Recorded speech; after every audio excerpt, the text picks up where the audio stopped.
जय सिया राम, राधे राधे, जय श्री कृष्ण। जैसा कि आपने हमारा पिछले वीडियो देखा जिसमें पहले अध्याय के 13वें श्लोक के बारे में हम बात कर रहे थे, उसके पूरी डिटेल व्याख्या उसमें है। तो अब हम नेक्स्ट बात करेंगे 14 श्लोक पे, 14वें श्लोक पे।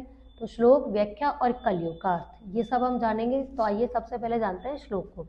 ततः है श्वेतेर्य युयुक्ते महति स्यंदने स्थितो माधवः पांडवाश्य दिव्यो शंखो प्रधत्मुतु।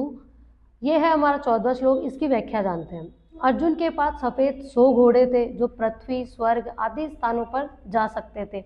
और उन घोड़ों की सबसे बड़ी विशेषता ये थी कि वो कितने ही मर क्यों नहीं जाए, युद्ध में पूरे 100 के 100 ही बने रहते हैं। कि इसका मतलब उन घोड़ों में इतनी अद्भुत शक्ति थी। इसके अलावा अर्जुन के रथ में घोड़ों के उनमें से ही 4 घोड़े अर्जुन के रथ में लगे हुए थे। और उन घोड़ों के अलावा अर्जुन के रथ की खास विशेषता ये थी कि उसमें 4 कोस दूर तक जाने वाली एक ध्वजा थी। फिर भी 4 कोस दूर तक जाने वाली होने के बाद भी ना तो वो किसी वृक्ष में अटकती, हवा वगैरह चलने के बाद भी कहीं रुकती भी नहीं थी वो। क्यों? क्योंकि उस पे स्वयं शिव शंभू का 11वां अवतार बालाजी महाराज, हनुमान जी महाराज उस पर विराजमान थे। इस वजह से वो कहीं भी अटकती नहीं थी।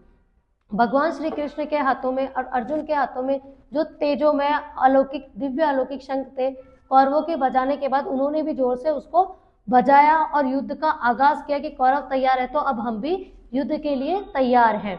अब जानते हैं कलयुग में इसका महत्व। जिस प्रकार अर्जुन अपने हक के लिए और स्वाभिमान की लड़ाई लड़ रहा था, तो उसके साथ स्वयं श्री कृष्ण थे, उसके सारथी बनकर, उसके मित्र बनकर और उसके गुरु बनकर। लेकिन अगर हम कोई भी गलत काम करते हैं तो स्वयं प्रभु भी हमारे साथ खड़े नहीं होते हैं। तो कलयुग में इसका यही महत्व है कि अपने प्रभु को, अपने ईश्वर को याद करें, चाहे आप फिर गलत करें या सही करें। लेकिन अगर आप अपने हक के लिए स्वाभिमान की लड़ाई लड़ेंगे तो स्वयं प्रभु ईश्वर भी आपके साथ होंगे। जैसे कि बालाजी महाराज अर्जुन का एक ध्वजा पर बैठकर सपोर्ट कर रहे थे, श्री कृष्ण उनका सारथी बनकर सपोर्ट कर रहे थे।